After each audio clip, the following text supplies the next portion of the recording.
identity is actually who you are, and who you are is one of the strongest beliefs that you have. So identity for me is a set of beliefs related to who you are as a person, and I think it's one of the most powerful beliefs that you can have as a person.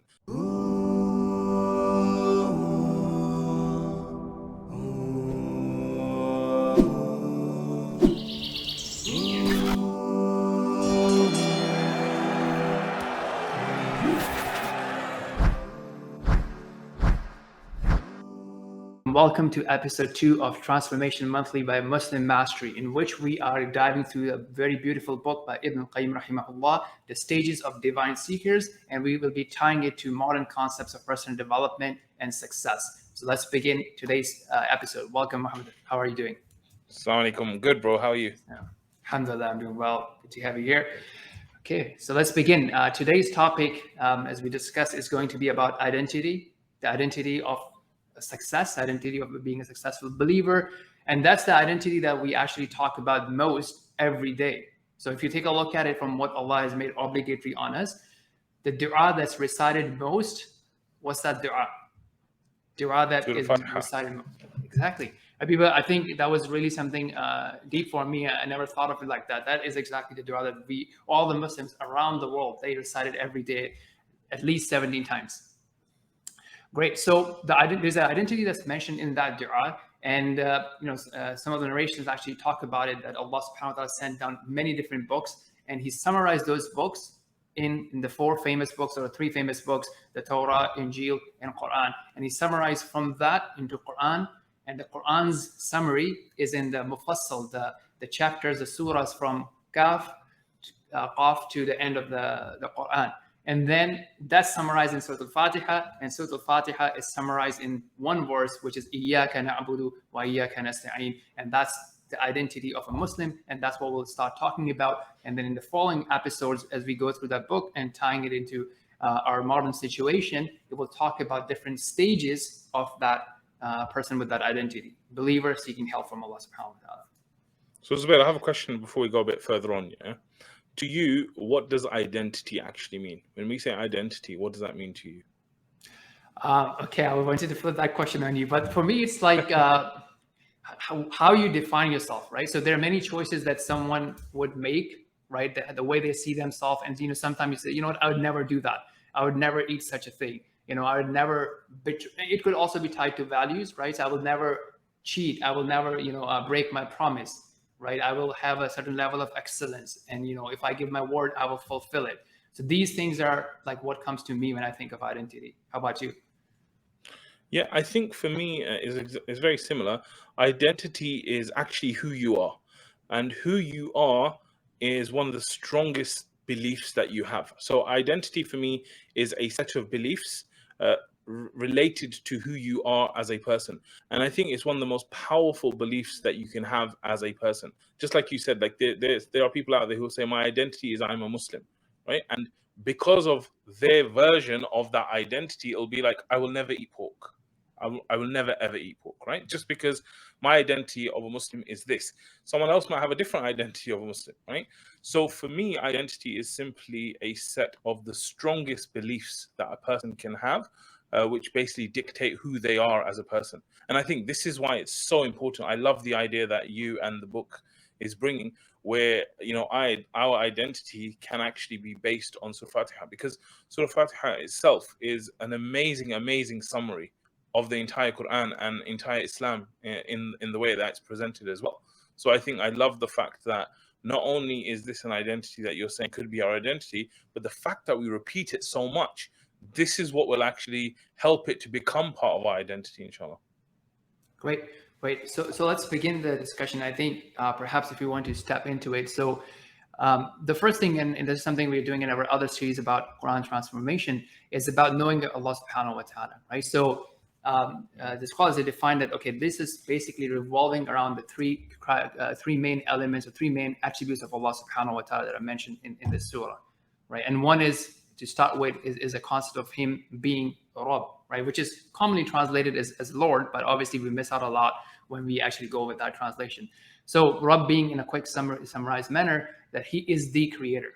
So whatever you have today or whatever we are chasing, whether it be, ideas, insights, innovation, success, content, medical innovation, whatever it is, eventually Allah subhanahu wa ta'ala is the creator. The ideas that comes to us that we are inspired with, the conclusion that we derive from experiments, is all from Allah subhanahu wa ta'ala. So essentially the creator is Allah subhanahu wa ta'ala, the source is Allah subhanahu wa ta'ala. And then the second element of Rabb being that he is the owner, right? So for example, if I say, hey, you know what, hold this phone for me, I'm just going to go and, see someone at the door, and I come back and I ask you to give my phone back, there's no problem, right? You realize this is my phone. I just gave it to you temporarily, or I let you use my car for a month while I was traveling. Boom, the ownership is still to me. And then if you're a good friend, you wouldn't, take my car into an accident, right? Or you wouldn't be speeding with my car or doing crazy stuff with that if you cared about it. And that's the concept that Allah has given us, these things that we have, whether it be our eyes, hands, feet, what have you, to see how we actually utilize it. And then lastly is that Allah is the one who is the nurturer. He is the one who is fully in charge. Yes, even though from a worldly perspective, I may own this phone, I may own a car, but I don't have full control on it, right? Someone can break into it, I can run into an accident. But with Allah subhanahu wa ta'ala, nothing can happen to that creation except by the will of Allah. So no one can bring any harm, any benefit to it, except by the permission of Allah subhanahu wa ta'ala, which has the wisdom behind it. So that's one, right, which is about the lordship or rububiyyah. And then you have the mercy element, which is highlighted throughout Surah Al-Fatiha. And then lastly, the judgment. The judgment belongs to Allah subhanahu wa ta'ala. And I think that's really powerful as well, because when we think about people judging us and appreciating our work, many times people have limitations, right? So we're talking to someone who may be doing, let's say, sales, and he may be putting in a lot of effort. It's just that sales didn't work out this year, right? Or you may be a student and you're putting in a lot of effort, hours and hours of effort, but your results are nothing compared to someone who puts in 1 hour of work and get brilliant results just because they are stronger, smarter, they have better learning capability. So from a worldly perspective, the one who produces better results will be rewarded more. However, from Allah's perspective, because he knows you in and out, obviously your reward, even though the results are low, will be much higher than the one with that has higher results. What are your thoughts on any of those? Yeah, definitely. I think all of this stuff is really, really in line with the way that we should be thinking, because a lot of the stuff we're trying to do here is think about how this kind of applies to our mindset, how it applies to us. So I think all of those points are definitely amazing. It's interesting because yesterday I was in a class and they just started in tafsir of Surah Fatiha, which was amazing. And one of the parts I thought was really, really amazing is that in this part of the Quran, Allah is actually like affirming who He is as well, right? Like Maliki Yawmiddin and all this. And what was apparent for me while I was going through it was how His mercy was such a big part of Fatiha. Because if you think about it, like at the start is Bismillah ar-Rahman ar-Rahim.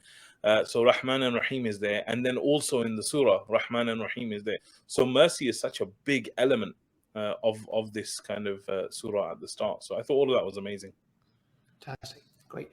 Yeah. So I think then the next thing, like, what are we really asking for in this surah, right? So we talked about this is the most often recited dua for a Muslim. But what is that? If you were to summarize it into one word, what is that word? What are we asking for in this whole dua? I think we're asking for help and we're asking for guidance, I guess. Guidance, exactly, right? So then let's dive into guidance, right? So when someone comes to you, right, and asks you for guidance in some and many of the programs that you run, right, what comes to your mind? I know you talk about, for example, forgetting the terminology here, like basically following the success roadmap or the success strategy, right? Yeah. What's that word? I think what it is that all the people that come to us, or whenever you want something, you're basically looking for a transformation, which is that you're in a current state right now and you want to be in a desired state. And you basically need a recipe or a roadmap or a proven process that take you from where you are now to where you want to get to. And this is I guess in a way it's very interesting you asked that question, because you could look at guidance like that as well. That we as a human being, where we are now, especially when we first encounter the Quran, we're at this place where we kind of here right now, but what we want to do is we want to become people that earn the mercy of Allah and that get to Jannah and all this. And so there's a transformation that needs to take place from who we are right now to who we have to become. And I guess the roadmap and, like you said, the recipe and all of that to do that is actually the guidance of Allah. Great. So, and I'm sure like you encounter this, right? So obviously guidance has two components into it. One is the information, right? But obviously information itself is not alone sufficient to be successful. And that's sometimes people ask this question, well, okay, well, as Muslims, you are guided, you are standing in salah and you're saying, guide me to the straight path, but aren't you already guided? And that's the point, it being that, sometimes you may go ahead and you may read a book or attend a course and then you think you're done, but it takes way more than that. Right. So they define it as that it's not just information, but also the facilitation and the inspiration, the motivation for you to actually now take that and have that discipline to carry out the knowledge that you have acquired. And then once you have even done that, then obviously there are two other components, which is consistency, right? So yes, you can do it once, but would you be able to do it day in and day out as new challenges come to you? And then increasing in that, right? So you can become better, faster, stronger, and perform even better on that same knowledge that you have acquired and that you've started to implement. Yeah, absolutely. And I think this is what you'll see with the Sahaba, and the level that they implemented on was so different. And this was not just in action, but also in spirit. And this is why we talk about mindset and the heart and the limbs and all of these things when it comes to Iman, because you want to have excellence in every part of that. Yeah. So I think even if you were to take it further, then they talk about like, yes, you are worried about basically the guidance here in this world, right? Okay, what actions am I taking? What's the right way? How do I be consistent on it? How do I have discipline to execute that? And then similarly, you can take it to the next realm, which is the hereafter, when you actually have to cross that bridge.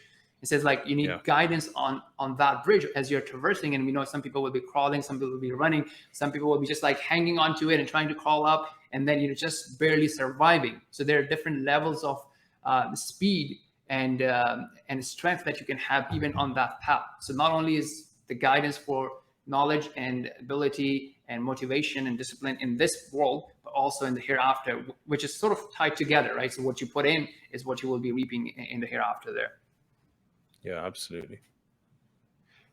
So do you want to maybe share more about like, what are some of the thoughts and things that you talk to people about in terms of, acquiring that consistency and that discipline on what they know they should be doing, right?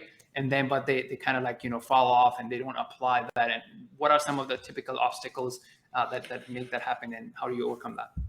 Yeah, I think a lot of people nowadays, they're talking a lot about procrastination. There's a massive, massive thing. Every single week on my coaching calls, I have people coming in and saying like, I just can't do it. Like I want to do it, but I can't do it. Now, whether that's ibadah or that's their work or whatever, but there's this massive, massive thing where they just feel like they can't get started.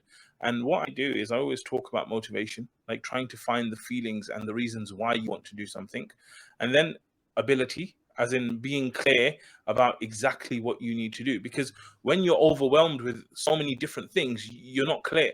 But what you need to do is take it down to a very simplistic level of what is exactly the next thing I could do.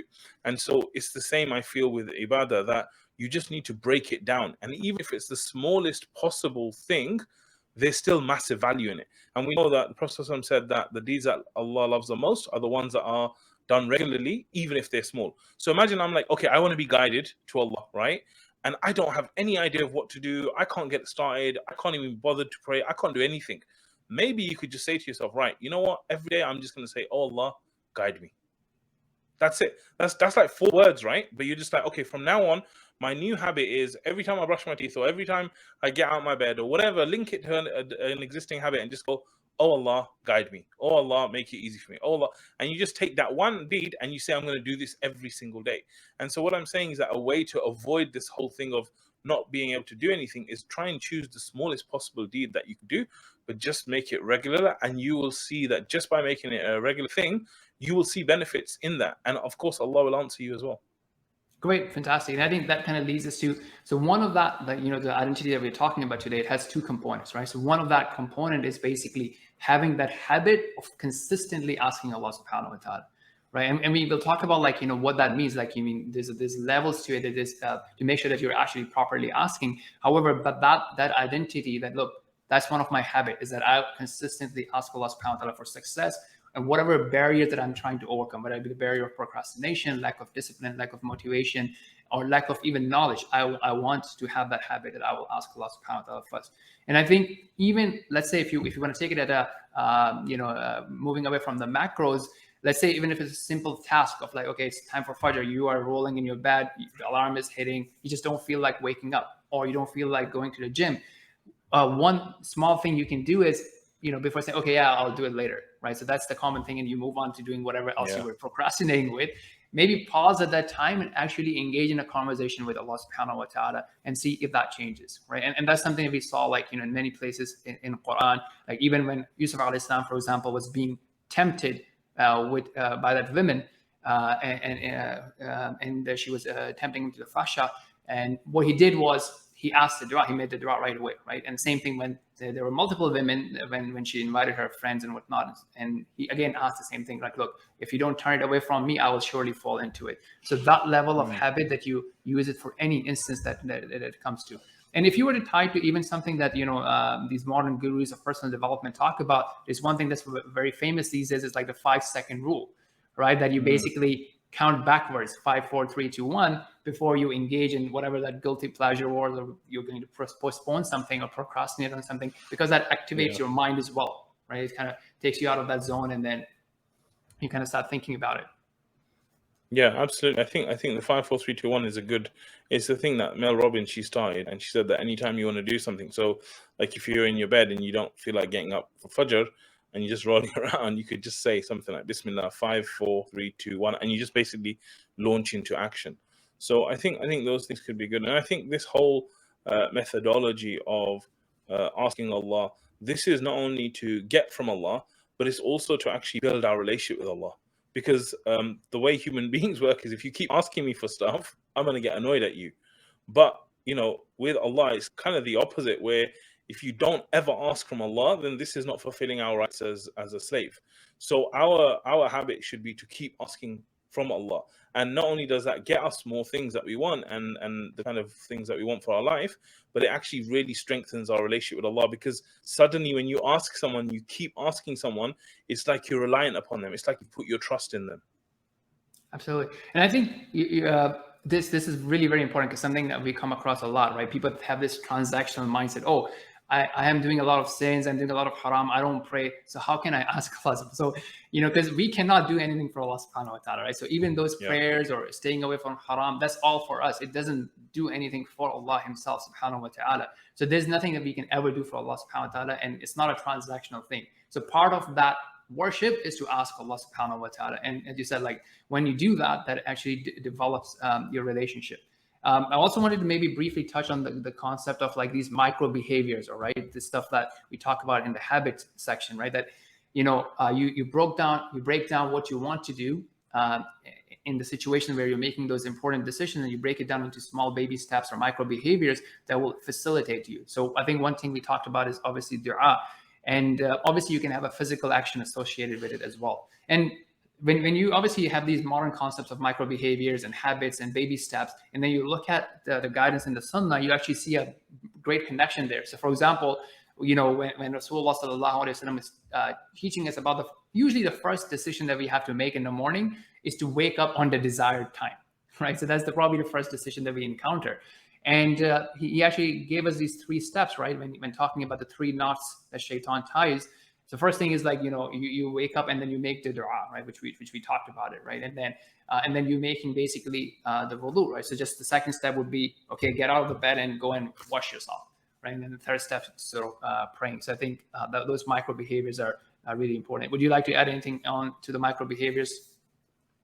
No, I think one thing that I would say is that and as we're looking at these kind of modern concepts, what you'll find the deeper you go into modern personal development is everything these guys say for success, that's exactly what Islam dictates.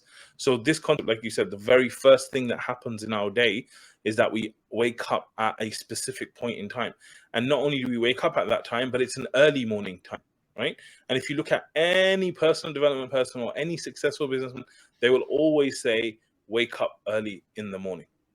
And so what we need to realize is that the practice of Islam is not just guidance for the akhirah, but it's actually guidance for the success in this life, practically in your family life, in your business life, in your work life, in everything you can imagine. just by following just even the basics of Islam, not even going too deep into it. Great. Fantastic. I think one thing that obviously ties down to the same concept, which is basically the people that you surround yourself with, right? Like the people that we look up to, who we consider as role models, whose validation we are seeking, and I think that is also have a heavy influence on the identity that we actually carry. Yeah, absolutely. And the blessing of today, actually, bro, is that who you surround yourself is completely in your control. Because if you think about it, a lot of us are, consuming hours of content per day. And if I'm consuming hours of content, that is who I'm surrounding myself with all day. Okay. So if I really wanted, I could actually surround myself with Mufti Menk the whole day. Right? Even though I don't know him, he doesn't know me. But just by choosing the right content, I could actually surround myself with the right type of people, with the right type of thinking and things that will lead me to Jannah and all this kind of stuff. So I think that, of course, we have a physical element to that. Who are your friends and all these kind of things. But I'm saying even in the absence of that, every day, who you surround yourself with is where you're spending your time digitally. So if it's all on Instagram, looking at other people's lives, that's what you're surrounding yourself with. If it's always on lectures on YouTube, that's what you're surrounding yourself with. So I think that your environment and the people you surround yourself with, they have a massive impact on your identity. And this is why you will find that for a lot of people, it's very difficult to change because the people around them are part of forming their identity. And because they are always static, it's so hard to change your identity. And it reminds me of when I first started practicing, one of the things I did was actually to try and get away from the people that I was hanging around with, and try and change my environment, change the people that I was around with. And I think that was one of the biggest things that helped me to shift my identity from where it was before I started practicing and after. Fantastic. And I think this is something that really got highlighted to me that, now obviously we talk a lot about it these days, but this is one of the key things that actually has been part of Quran all along. Obviously, I didn't see that like that before. And the Sheikh highlights it as well, is the notion of who are these allies or who are these friends that we are trying to follow. And if you think about, when Allah subhanahu wa ta'ala teaches us to describe the guidance in general terms, He says, the path of those who Allah has blessed with His blessings, and the people who are guided. However, in Surah Al-Nisa, it actually gets clarified, right? So Allah actually gives details of these type of people, which are, as Allah subhanahu wa ta'ala says, أعوذ بالله من الشيطان الرجيم أولئك الذين أنعم الله عليهم من النبيين والصديقين والشهداء والصالحين وحسن أولئك رفيقا.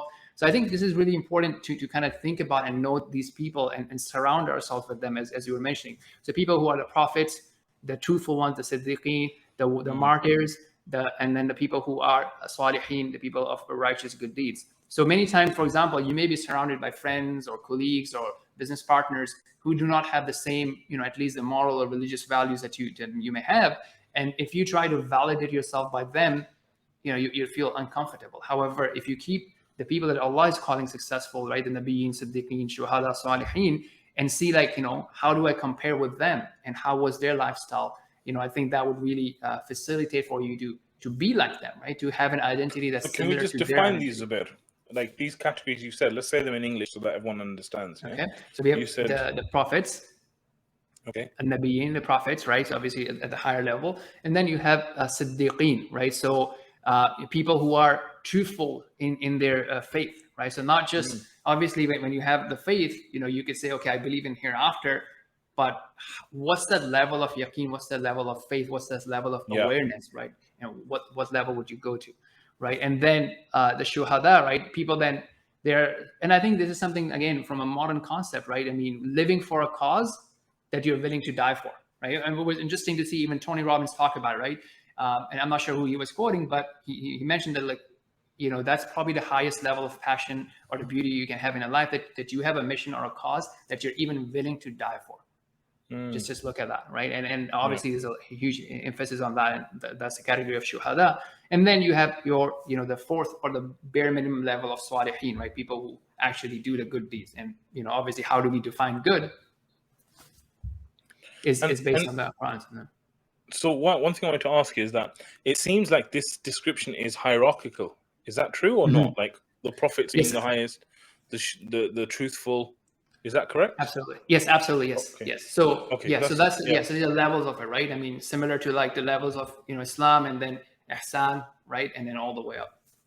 Because what's interesting, I saw a post from Sheikh A'la recently, and he was saying that if you look at the Sahaba, for example, right, and you look at someone like who was martyred, like they were martyred, but then if you think about someone like Abu Bakr, he was not martyred, radiallahu anhu, Mhm. yeah. And then if you look at someone else who was beaten and tortured, Abu Bakr radiallahu anhu wasn't, right? And they compared all these difficult things and situations that all the Sahaba went to, but yet Abu Bakr didn't go through any of those, and yet Abu Bakr is like the best of them all. So Absolutely. subhanallah, it's amazing how it's not just about action, but also the post was talking about how it was Abu Bakr's heart, and it was the truthfulness and the sincerity that he had for the deen, which actually raised his rank so high. Great. Yeah, I think that's a very beautiful analogy and example that you made there, which we will actually come back to at the end of things, because there's a very important concept that's tied to the same concept. Like, what is Okay. that? What makes you great, right? What is that highest level of worship that you can do? So that's really beautiful. Even again, talking about this point of companions and people that you look up to. And the concept of social media, and as you said, like if you're filling your feeds with people and then you're like, hey, I'm just spending like a few seconds here and there, what's the big Yeah. deal? And he gives a very interesting analogy. Is like, if a deer is running away from a tiger, right? It's just running away, it's trying to save his life. What do you think would happen if he or she was to pause and just look behind? How further away am I? Boom, that split second will that's it. That will give you that advantage, right? Because you get sucked into it. So, and then imagine like if we are not just talking about a few seconds here and there, it actually becomes minutes and then hours and what have you. And that starts shaping not only your identity, your mindset, the way you feel. So it's really, really important on like people that we actually look up to, surround ourselves with, and and consume as content. I think that should be a good moment for people to actually reflect on that as they're going through this, and maybe take action in terms of what they're consuming from content perspective. Yeah, and also like as well, if we're saying like identity is the most powerful force in terms of your beliefs and all these kind of things, and then suddenly we have a situation where your identity is basically being attacked, because a lot of the content that we're kind of going out for, it's an attack on us, and it's an attack on our identities, because a lot of the stuff is not Islamic. It doesn't promote Islamic values. It does the opposite of it. So it's a case of, it's actually very, very dangerous for us to continue to do that. And we know from science and from research that social media is detrimental to even non-Muslims, just because of going through and everything. But for us as Muslims, it can be a huge, huge thing where our identity is a tiny, tiny shift every day, which is actually taking us very differently. Because shaitan, we know the way shaitan works, he doesn't come to a believer and say, hey, do shirk, right? He'll just come from a very tiny point, and it just keep taking you until you're like, oh my God, how did I get here? So it's being conscious of those seconds that make up the minutes. Fantastic. And I think that's a really good point, because even though like sometimes you may have to, and we should, I think, seek knowledge from people who are experts in their field. Now, when they're giving that knowledge, usually, I mean, I'll give you an example in a second there. They may have a side agenda. They may have their own belief that they may just like slide in. So there's a really good book I really highly recommend people take a look. Read it. It's called Loon Shots, right? How to Nurture Loon Shots. And it talks about, innovation, whether it be technical or business innovation, that has like shaped the world and how people went about it. So it gives a lot of good principles on encouraging innovation and moonshots, or what he calls loon shots. However, now within that book, he throws in a very interesting concept, right? And when working with some of the youth workshops we are doing here, I try to highlight that point.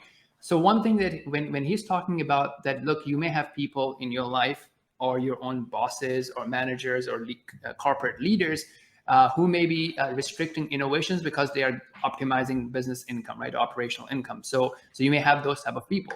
Now, the way that he attracts that concept, he calls it the Moses trap. Okay. Right. So essentially, when he's describing that concept, and when he's even he has like a video animation of the book, he's showing someone who is associated as a religious figure, and he's sort of associating that with people who are kind of restricting innovation. Which, if you have solid exactly. If you have solid foundation in the deen, you'd realize that, look, that wasn't the case from the seerah of any messenger that we know of.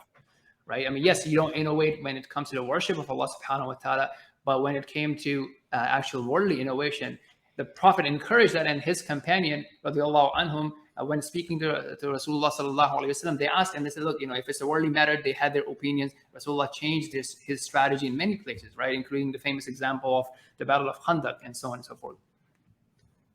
Yeah, but again, this was us talking that, yes, you may go to these people who may be experts in their field, but sometimes they may have things that they're just like sliding under to attack your identity, and then just being conscious of that as well. Cool. All right, so moving on, I think we talked about the concept of dua, right? And that is the point that, look, dua has an impact. Right. So just like you would take, like when you go and seek knowledge, you attend a course, you attend a seminar, you attend a webinar, you hire a coach, you join a class or workshop or gym.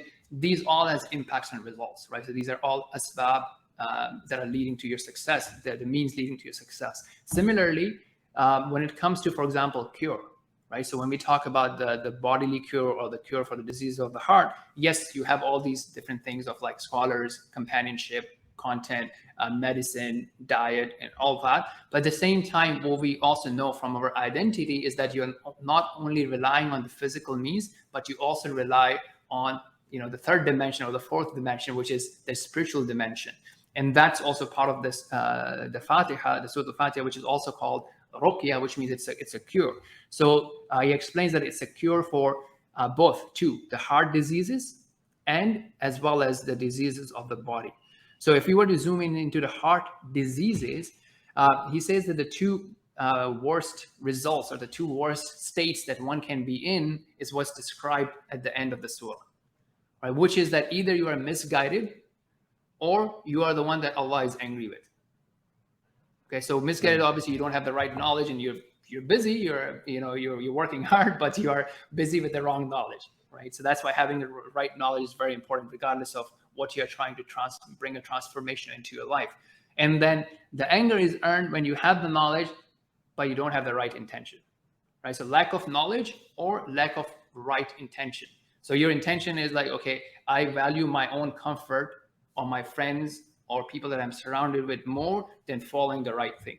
So I value, my pleasure of having a cookie here and there, eating chips, improper eating over healthy routine. So that's the point of intention or motivation or discipline. Or I just don't know what to do. I just have the wrong knowledge. Like, for example, I used to think that orange juice is really healthy, right? There was a long period of my life. Oh yeah, juice is really healthy. I should have a glass of orange juice, in the morning, and realizing later that, well, it has almost the same amount of sugar as Pepsi. Yeah, absolutely. Yeah, I think this is it. That when you look at, especially the end of Surah Al-Fatiha, you see kind of like the paths and the options for us in our life, right? What is the option? The option is that either we're going to be people that Allah blesses with guidance, right? Or we're going to be those people who think we're guided and we're taking all the actions, but we just got the wrong information, even though we're doing the action. Or we're going to be those people who basically have the guidance, but then don't act upon it. Because, we know that there are people who are not Muslim who know the Prophet ﷺ is a prophet, yet they don't follow him. So even though they have the knowledge, they don't have like you said, the intention or the actions to do it. And when it comes to guidance, I think these are the options for us, that we either accept Allah and we go all out with that, and we do. And this is why we're so blessed, alhamdulillah, that Islam is complete, in the sense that, what would the Christians give right now to have all the information that we have about the Prophet ﷺ, for them to have it about Isa alayhi salam? Like when he woke up, what time he went to sleep, what he did all day, how he prayed. Like imagine what the Christians would give to have that thing. And with us, we're so blessed that we even know that the Prophet ﷺ, he didn't just say Daleen, he said Daleen. We even know how he said a word. So I think that we're so blessed to be able to have all this information, have all this knowledge. So our normal reaction should be, we hear and we obey, and we just get on with it and we do it. And this is where Bani Israel and others come in, where they actually had the knowledge and they disobeyed. And of course, as human beings, we all disobey Allah at times, and we do sins and all these kind of things. But I think one of the big things that Surah Fatiha shows us is about constantly trying to get back on track. Right? Even health routines, even with your parents or your children, you're always going to have times when you fall, times when you make mistakes. But the beauty of Surah Fatiha, and the reason why we say it every day, is we're constantly trying to get back onto Siratul Mustaqim.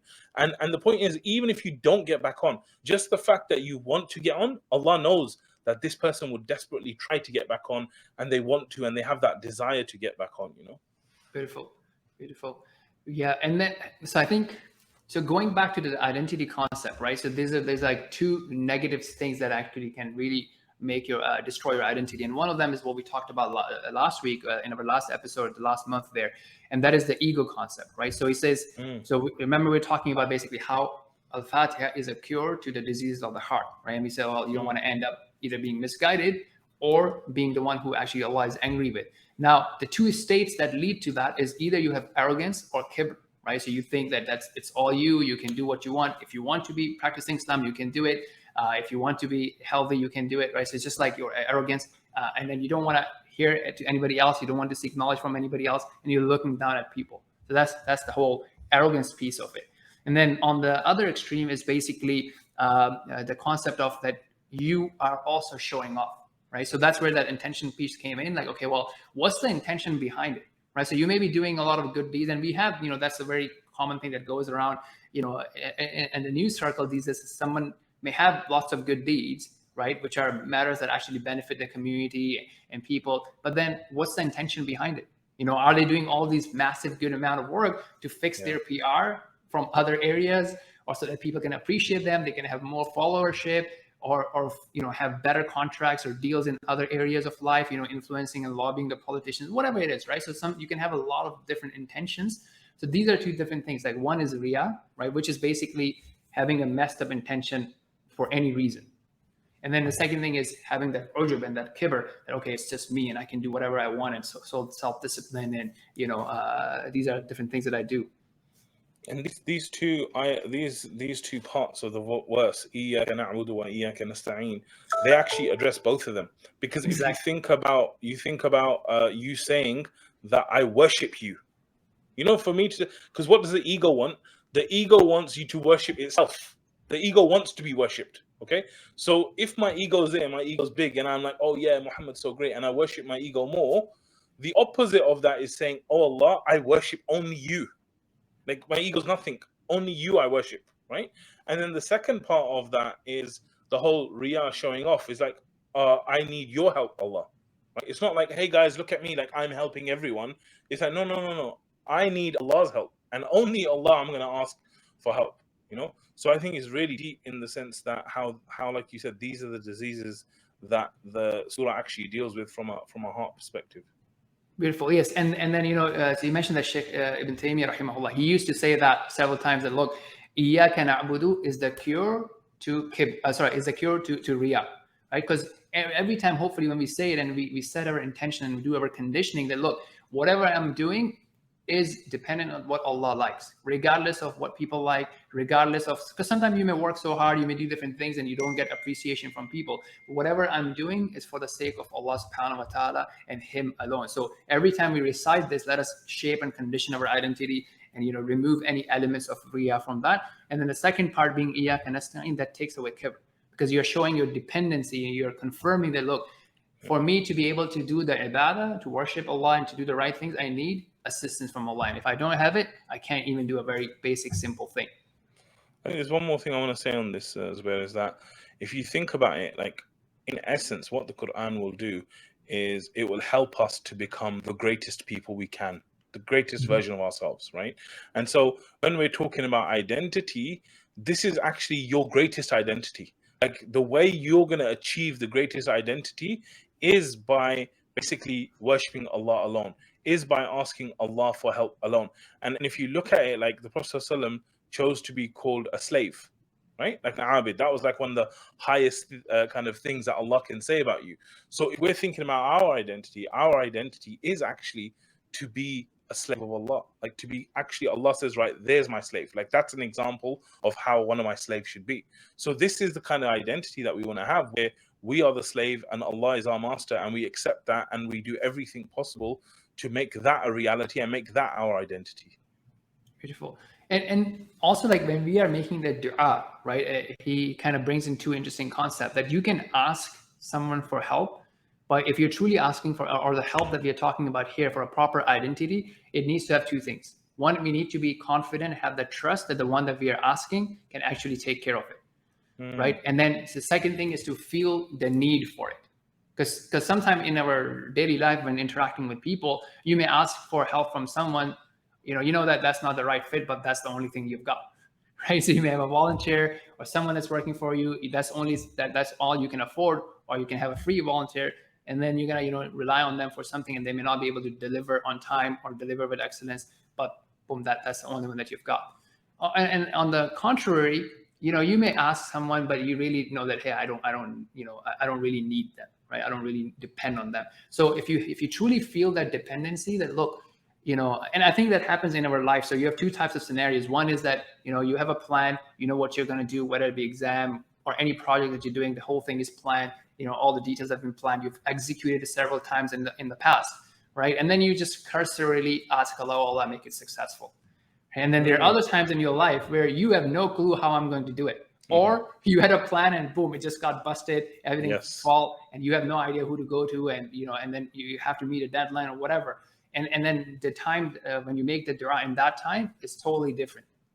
Yeah, and this is why I love entrepreneurship, actually, because for most of my life, like in my early working years, I was just working in a job.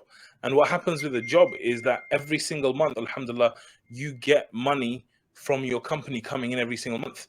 And so you get used to it, and you feel like, yes, this money's going to come in every month. And then when I started thinking about leaving a job and going into entrepreneurship, the level of trust you have for Allah, it flies through the roof, because suddenly you don't have a paycheck guaranteed every single month, right? But the way to get around that is to realize it wasn't actually the job that was giving you the money. It was Allah that was providing you the money. And Allah's still here in different circumstances. And I think it's a really good point that when there's something we're comfortable with, our reliance on Allah goes like low. But when there's something we need help with, then the reliance goes up. But what would be amazing is if we could keep that reliance up, even for the blessings that we have. And it reminds me of Sheikh Muhammad Sharif, rahimahullah. He would say that one of the things he would do is, like, if he was going to go to a restaurant, he would like make dua that, Ya Allah, make this an amazing meal. And I'm like, that's so amazing from a dua perspective, because normally you would go to a restaurant. What would you say? You would say, I'm going to this restaurant and I know their food is great. So then you would go there. But it's possible that you could go to the restaurant that day, the food is just off, or it's closed, or there's a queue, or anything could happen, right? But in your mind, you just think, yeah, I want this. I'm going to go there and I'm going to get it. And in a way, you kind of put the power on yourself again. Whereas if you have that mindset that even though I'm going to go and go to a restaurant and I want to have a nice meal, well, I'm going to ask Allah for that meal. And that way, not only do you ask Allah, but you earn reward for asking it, and then Allah gives you more, and all this kind of stuff that comes out of just by thinking about Allah, rather than thinking about, Amazon's going to deliver this, or it's going to happen no matter what.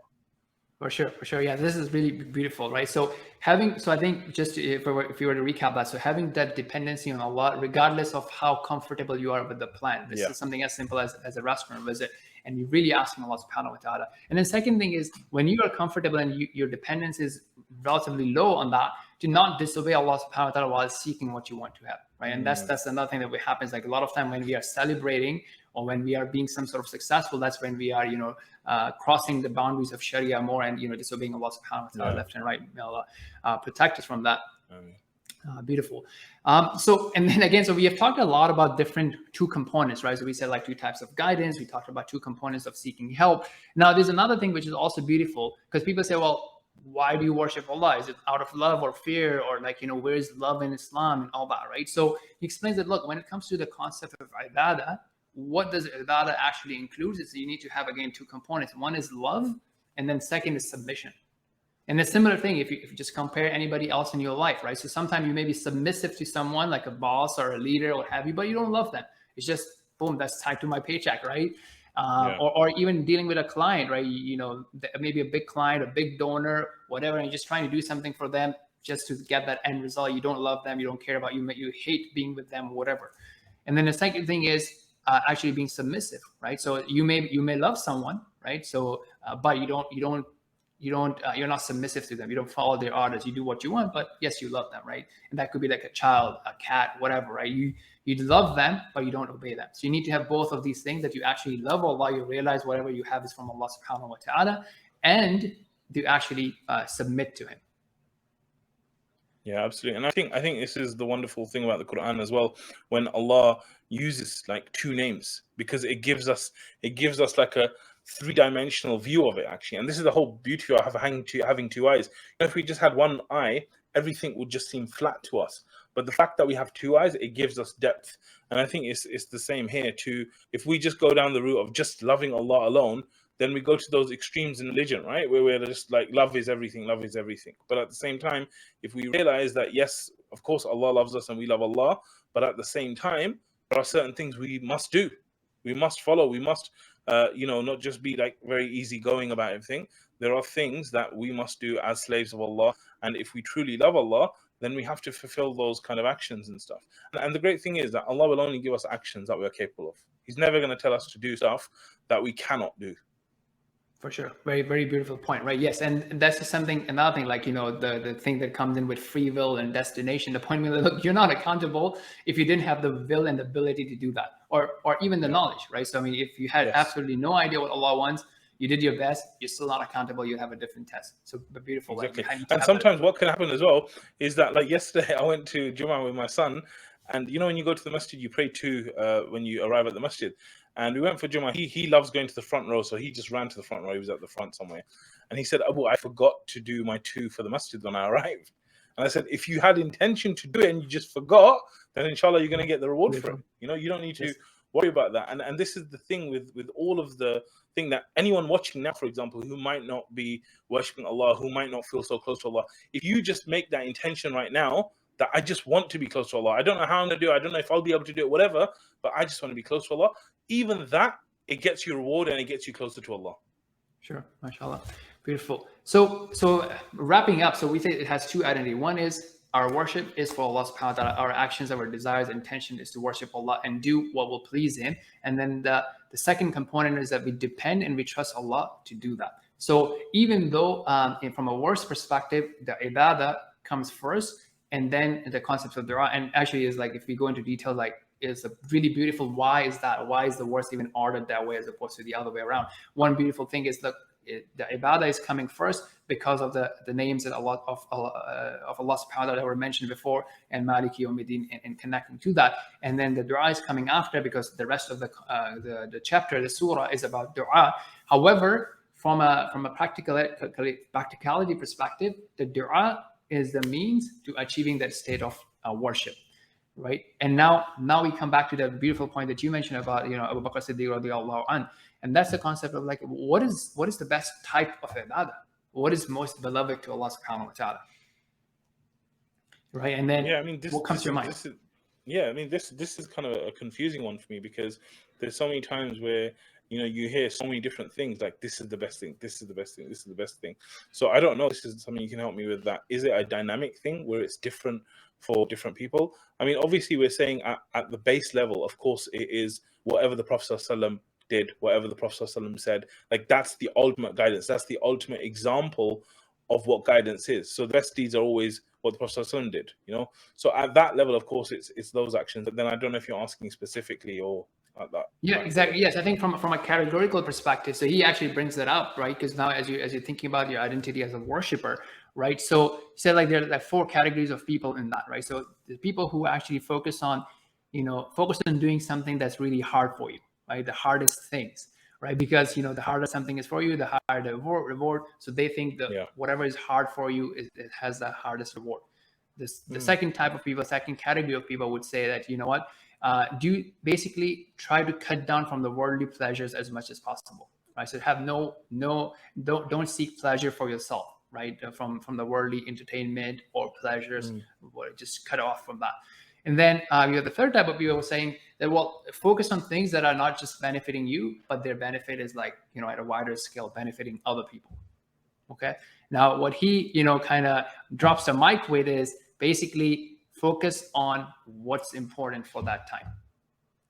Don't, because if you have that sort of identity and that your own personal mission or habits or agenda, then you'll be like, yeah, I need to do this, right? And then, but that's not the best way. But focus on what is the important thing based on the time that you're in. So being present in the moment, right? So, and then he gives different examples, right? So for example, you may have different habits, like, something like, okay, I want to pray in the first row, right? Or I want to do my afkar, right? Or I want to, have this volunteer meeting or go to this charity event or whatever different things that you have that you do. Now, what if something comes to it, right? What if your wife needs you, your parents need you, right? Or what if the first row is already taken? What are you going to do? And there you see many people doing different compromises, right? So sometimes, for example, people, reserve their spot in some masajid. You see that, or in Ramadan, or what have you. That's not great, right? I mean, why are you reserving a spot like 2 hours before the salah and you show up like 2 minutes before the salah, right? And so obviously that's not great in front of Allah subhanahu wa ta'ala. It's also causing that discomfort to other musallin, other congregants. And then, what are you doing? And sometimes people fight over that and whatnot. Same thing, well, you had a plan, you wanted to go for a jog or a gym, and now someone needs you, your wife, your family, your parents, what have you. Are you going to be able to be dynamic and adjust to it?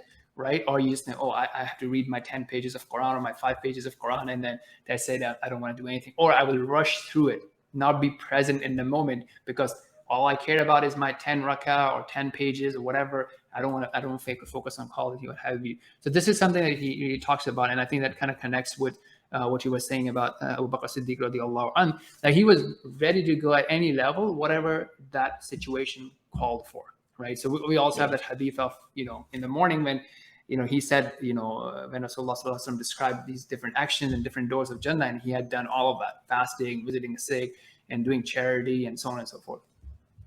Yeah. And, it kind of boggles me because, as you know, recently the Queen of England died, right? And now England has a new king. And they were talking about someone who worked for the king, basically. He was describing what the king was like when he was a prince. And he said, like, he literally gets everything done for him. Even his toothpaste is put on his toothbrush for him, right? And he was, I don't know if this is true, Allah knows best, yeah? But the guy who worked for him, he said there was a time, he said he was sitting in his own room, the prince was sitting in his own room, and he said, I got a call in my room, somewhere else in the palace. And he said that I've dropped a letter into the bin, can you pick it up? And the bin was like next to his feet, the prince where he was sitting. So he goes, I came from wherever I was to that room and I had to pick out the bin, and it was just a waste paper basket, pick out the letter that fell. Okay. And when I heard this, and I was like, this is the princes, this is the kings of today. And I thought about the Prophet ﷺ. And I thought about the hadith where they said that like any child of Medina could just take the Prophet ﷺ by hand and just go wherever he wanted. And the Prophet ﷺ was there doing stuff like picking up brick and at the front of the army and fighting and like everything, like being there, serving Allah, serving the people, and just like the next level when you have complete control, where you can be a king, to be there, it just shows the level of the Prophet ﷺ, Right. Yes, and I think that it comes from realizing that, look, what's really important is like, it could be those small things, right? Being with the people, being present with the people, doing the right thing for that right moment, and so on and so forth. I think so that's another element, right? Sometimes when you start worshiping, and especially when you come new in the deen, you may have a very rigid routine, and then you may be like crossing over a lot of different and breaking different hearts and so on and so forth. And this is how Abu Bakr was as well, radiallahu anh. Like you said, like it just seems like his heart was just in this place, which was like even someone as amazing as Umar radiallahu anh, he's like, I can't compete with this guy. I cannot compete with this guy. This guy, like every time I think I've done it, he just takes me out, So this level, and I think this is what I'm saying, that there's a level of heart that Abu Bakr radiallahu anh had in terms of his truthfulness, in terms of like the kind of things that the Prophet said about him, which I don't think we saw in any of the Sahaba, and this willingness, like the stories you hear about him going and secretly cleaning old women's houses and this and that, it's just so deep, and it's just like the embodiment of how human beings can be if they truly worship Allah and they truly try to benefit the people, no matter what their status is. Great, fantastic. Yes, and I think so. Just to wrap up, this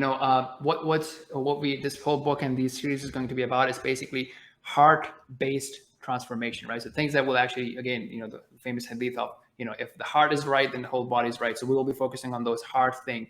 And as you said, that there's these levels, and hopefully as we go along, we'll be talking about different stations or levels that the book beautifully covers, and hopefully we'll be able to benefit ourselves and the audience.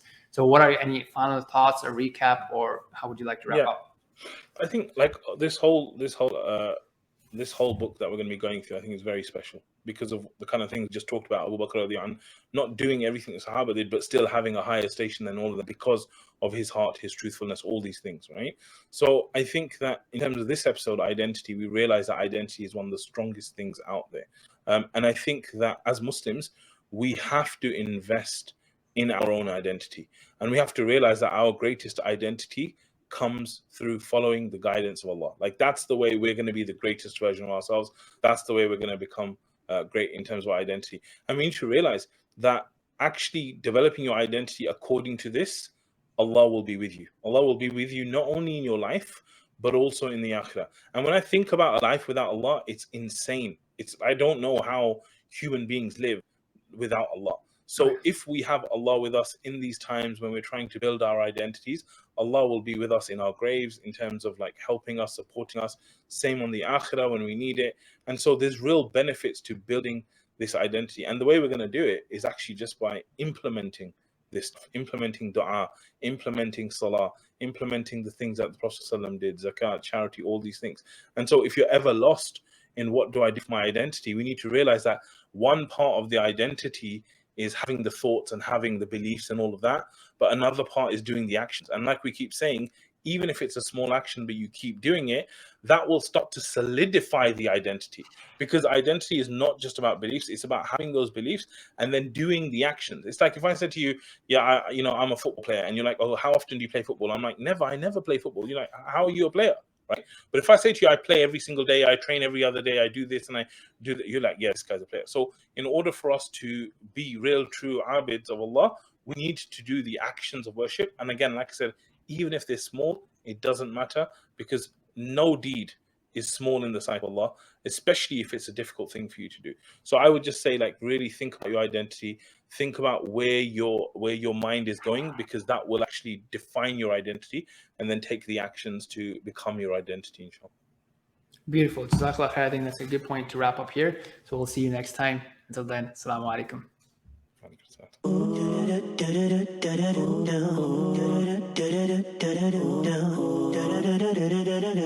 Alaikum.